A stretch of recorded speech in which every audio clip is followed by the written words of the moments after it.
Wednesday, June 16th, 2021.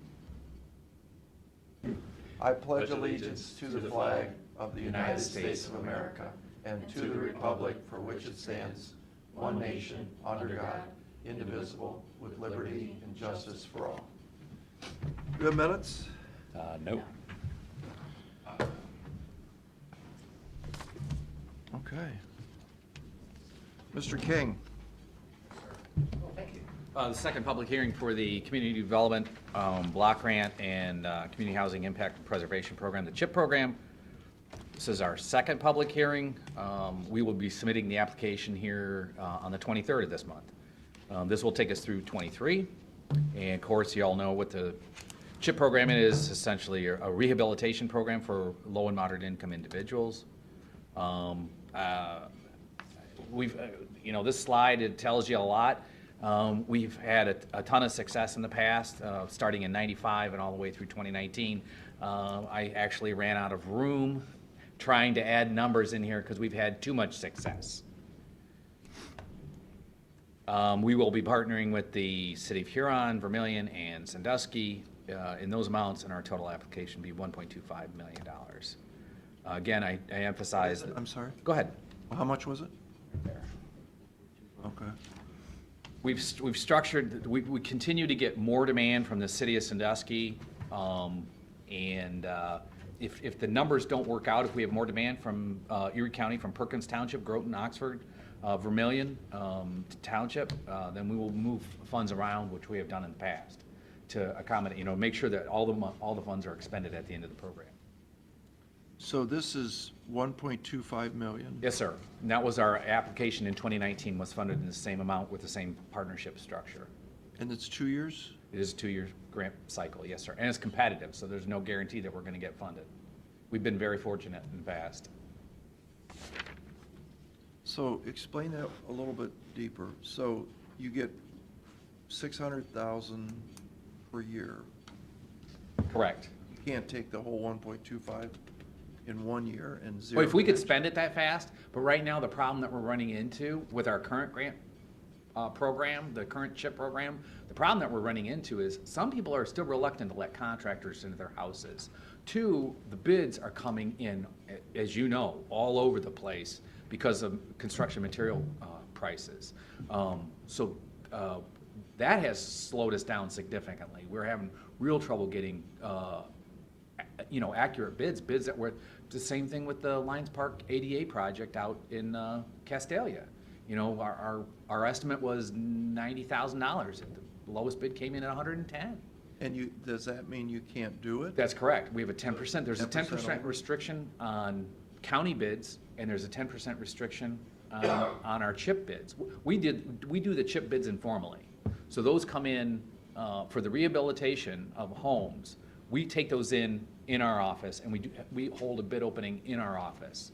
But we're under the same guideline, the same restriction, that anything 10% over the estimate, engineer's estimate, you have to throw them out. Is there It's a rebid. timing issue eventually where you have to use it by a certain We amount? have to or have our that cycle? $1.25 million spent. Theoretically, all our projects, I take that back, all our projects have to be done by the end of August of this year, okay? So it's coming up. And then the money has to be spent by the end of September, and then we close out in October.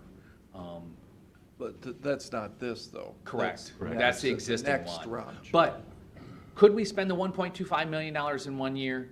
Probably not. I mean, you're talking about dozens and dozens of, trying to get homeowners involved in the program, first of all, which in Sandusky, we don't have a problem. You've people lined up all day long. But you got to get the word out in Vermilion and Huron. Huron's the one is the one we struggle with the most to get applications. Can I ask you a question? Sure. I'm sorry, I wasn't here, what is this for? Is this for homeowners to rehab? This is where we go in. So when Like we our talk about the apartment bids, complexes that are horrible. what's that? Our apartment complexes are horrible.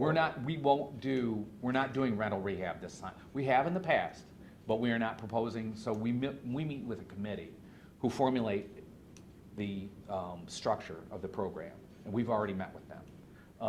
And rental rehab's been problematic in the past for us. but we're not, and it's not included in this grant, as you'll see, as we get into the Why, weeds. why is, who's on this committee? So you'd have a large, Mr. Waldock, Bob Waldock's on there. We have representatives from Volunteers America Homeless Shelter. You have Erie Metro Housing has a representative. Myself, City of Vermillion has a representative there. City of Huron and City of Sandusky. And the committee said rental rehab. Yeah, we take a vote, and this is the requirements by the state of Ohio that we meet together with our committee, and they make a recommendation, and that's what drives the structure of this grant. Because you would think, to your point, that if you can't spend enough money in Huron, $300,000 in housing, because maybe the stock is newer. I don't know that, but You have an income issue too, as well. You don't have as many low and moderate income individuals in Huron in the city. It's increased a great deal just in the last couple of years. The north end of Rye Beach Road, we have done a number of projects. That is one area the Census Bureau has identified, and we have done a number of. So what is the requirement on the income? It's a good question. Let's get to that. So, I know you can see it in front of you, John. If you look at your printout, it'll be a little bit easier, but I know up there, it's tough for me to see. So primarily, you're looking at so this is just for Erie County. These are Section 8 income guidelines provided by HUD. And if you look at where it says program, underneath there, it says low income. And that's $39,200, and that's broken down per person in the household. So primarily, you're going to be looking at that bottom line, low income, all the way across, $39,000 for one person, $44,800 for two people, $50,000 for three, and so on. That's the income guidelines. That's relatively high. Our median family income, if you looked where it's next to Erie County, the word Erie County, Ohio, MFI is median family income. Our median family income is $65,700. You're right, it is. It is relatively high. I think I suspect that you have a relatively there are a few families that throw off the median income. I would imagine, do we know You've how got many some- you've might got some high- qualify? Or how do you determine, do they have to apply Yes. for the program and then Yes. you go through the needs assistant or the That- needs-based? You got it. That's exactly how we do it. Yep. There's a preliminary application, which is only like 10 questions. And then if you make it through those 10 threshold questions, then they put you into a fuller application, and then you're really into the more detailed financial But information. there's got to be a lot of people that would qualify for that, technically. Oh, absolutely, and Single people that's why we boosted, over the years, we boosted. At first, we started off the city of Sandusky at $250. Well, that money was gone like that. I couldn't believe it. Before we took over administration of the city of Sandusky's CHIP program, because the state has encouraged us you can qualify for more money if you partner the cities together. It cuts down on the state's number of grant applications that they have to review.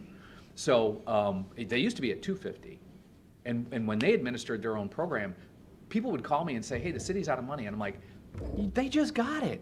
How could it be all gone?" There's tremendous need in the city, Wow. and that's why we've structured it. They're very active there in searching, I've noticed that. In what?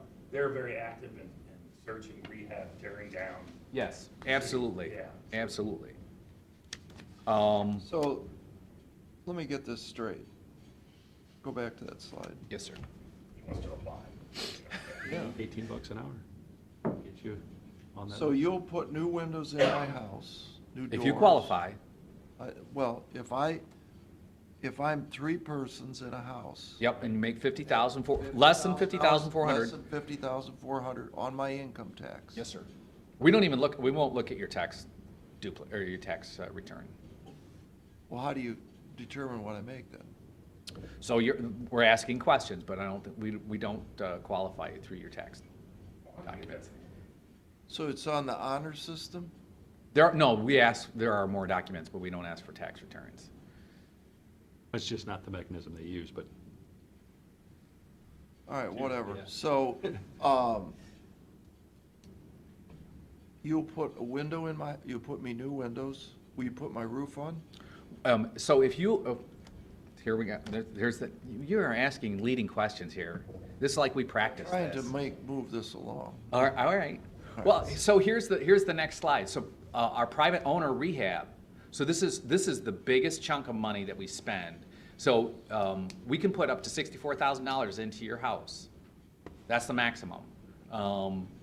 And it's done on we're going to forgive 20. We file a lien once we do the $64,000. We file a lien against the house, and it's forgiven at 20% per year for 5 years until 100% is forgiven. This is a significant change from years past. When we've done it in the past, all the way back to 95, we've always provided a recapture, which puts money in our pocket to allow us to continue to do this. The state of Ohio has essentially outlawed us, they've forbidden us from doing the recapture anymore. I don't care for it. What's but- 12 units mean? So we're doing we'll do a total of 12 units countywide for this private owner rehab. Oh, well, that's not many. No, Okay. but at $64,000, if you cap each one out at $64,000, do you have many that come in and only need 5,000, 10,000, or, I mean? so so that's the next, good question. So we can do owner home repair. So that's just one, so if I get the call from the little old lady in the middle of winter time, she says, my furnace has gone out, I'm single, I don't have any income, we qualify for this, we do one issue, up to a maximum of $18,000. It is a grant, so it is. Now, does Sue know about this? Oh, absolutely. We work with her closely. Both Sues, Sue Ream Snyder and Sue Doherty. And then we work with Habitat for Humanity. The grant to them is $30,000. It's given towards a family, potential property owner. We only do it, the money can only go towards land acquisition, materials, and labor. Still, Right. $30,000. One unit. And then we do tenant-based rental assistance through Erie Metropolitan Authority, and we allow up to $1,000 for a security deposit. That is a grant as well. 20 units, and we'll be doing 20 units. Just question? Is there a question? We just don't have all these pages. I think we're missing some pages. Are you serious? There is. My apologies. Well, that's, I thought maybe it was just me. Like every other page. I was asking if it was. it's my fault. I made the copy. Got the even number, yeah.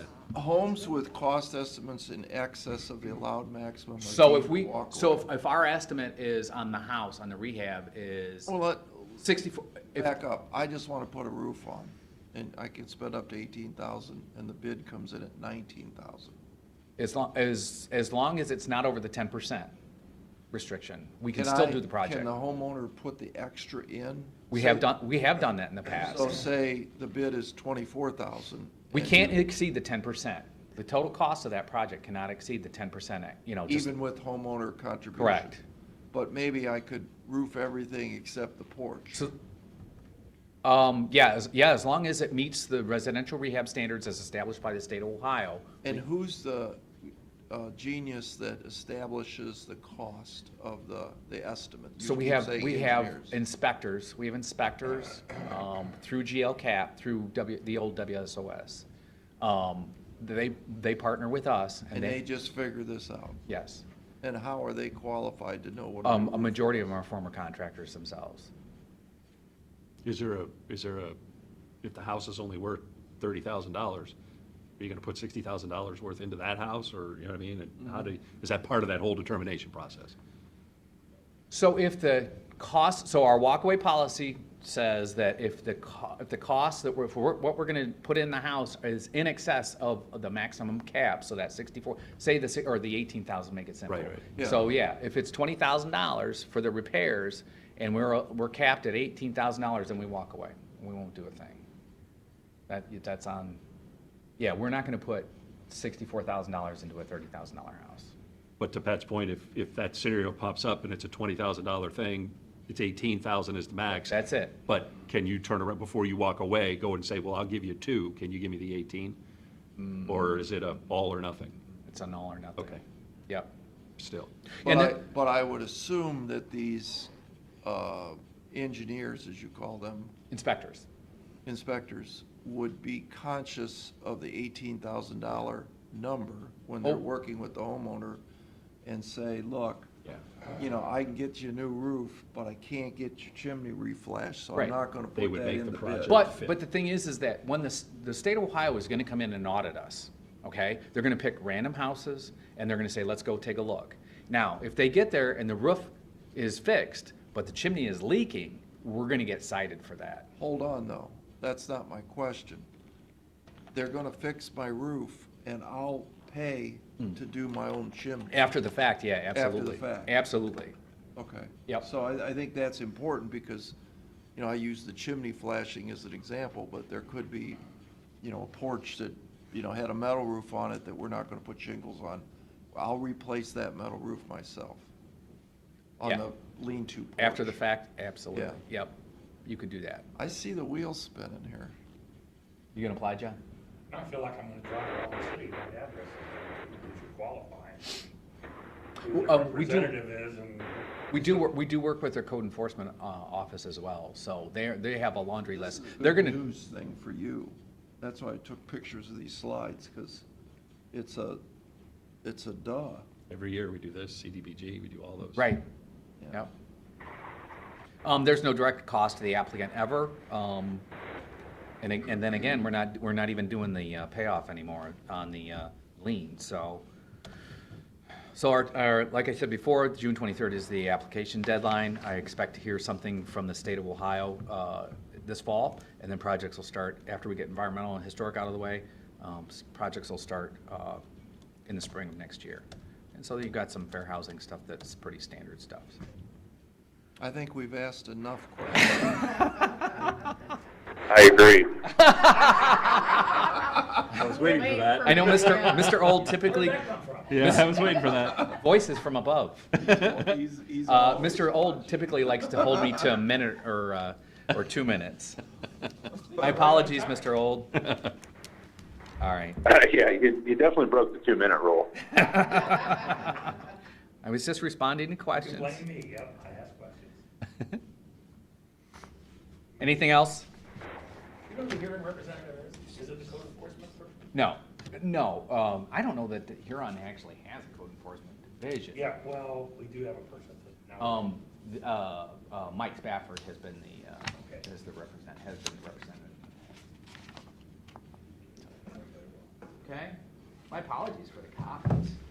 Yeah, this is second That's what page. happens when you put me in charge of secretarial. Thank you. Thank you, sir. Pat, can we call a land bank meeting? I want to go through The applications first? the presentation first. All right, so Hank, Do you guys want to do resolutions and such before Matt's got to hop off?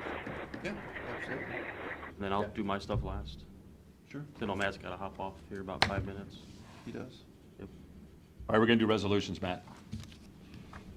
Sounds good, thanks. Move for adoption of resolution, Board of Commissioners, for the purpose of making appointments to the Erie County Corrections Planning Board. Second? Mr. Schaffner? Yes. Mr. Old? Yes. Mr. Shenigo? Yes. Move for adoption of resolution, Board of Commissioners, for the purpose of authorizing the county auditor to make supplemental appropriations and budget modifications. Second? Mr. Schaffner? Yes. Mr. Old? Yes. Mr. Shenigo? Yes. Move for adoption of resolution, Board of Commissioners, for the purpose of executing payment of then and now certification. Second? Mr. Schaffner? Yes. Mr. Old?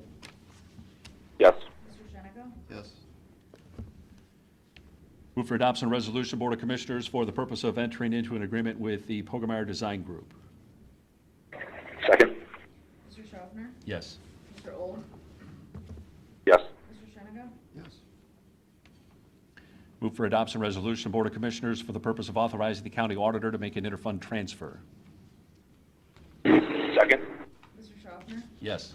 Mr. Old? Yes. Mr. Shennigo? Yes. Move for adoption resolution, Board of Commissioners, for the purpose of entering into a provider services agreement with Medical Mutual of Ohio. Second. Mr. Schaffner? Yes. Mr. Old? Yes. Mr. Shennigo? Yes. Move for adoption resolution, Board of Commissioners, for the purpose of declaring certain Erie County equipment surplus and ordering same to be sold by internet auction. Second. Mr. Schaffner? Yes. Mr. Old? Yes. Mr. Shennigo? Yes. Move for adoption resolution, the Board of Commissioners, for the purpose of declaring certain items surplus and ordering same to be discarded or salvaged. Second. Mr. Schaffner? Yes. Mr. Old? Yes. Mr. Shennigo? Yes.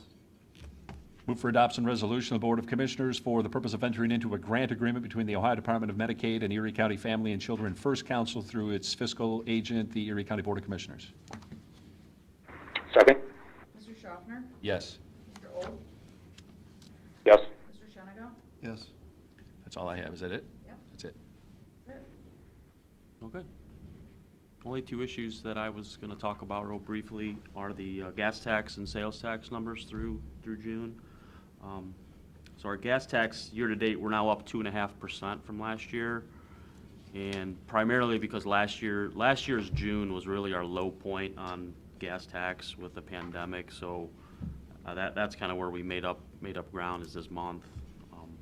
If you go back every month prior to June, we were behind last year's gas tax number. We're now through June, we're 2.5% up. So that's some positive news. And then sales tax numbers, as we've talked about before, we've kind of had a record-breaking deposit here for June. 1.65 million came in this month, which is 55% higher than what we got last year at this time. But I did look at the year-to-date numbers from 19, 20 through 21. So through June in 2019, we were at 7.1 million. Through June of 2020, we were at about almost 7.1 again. This year through June, we're at 7.9. So we're about 11% up year-to-date Well, on those 2 years. rebounding, I think, behind what everybody else did in the state who saw it push last year towards the end of the year. And Yeah. we're kind of seeing a rebound now. We've talked about it in the past. I don't think this is certainly sustainable at those levels, but it's good to see. I agree. Yeah, I think. Better this than the other way. Correct. So that's all I have. Any questions or comments on that? You got a copy of it? That's on plywood. Yeah, I saw today the prices of lumber might be coming down. I don't know Yeah, if a you saw lot. that. $1,000 a board foot from 1,700. But also demand is down Yeah. in new housing across the country. So they're seeing a reduction Wow. because of, these huge increases. If there's no further business, I'll make a motion we adjourn. Second? Mr. Old? Yes. Mr. Schaffner? Yes. Mr. Shennigo? Yes.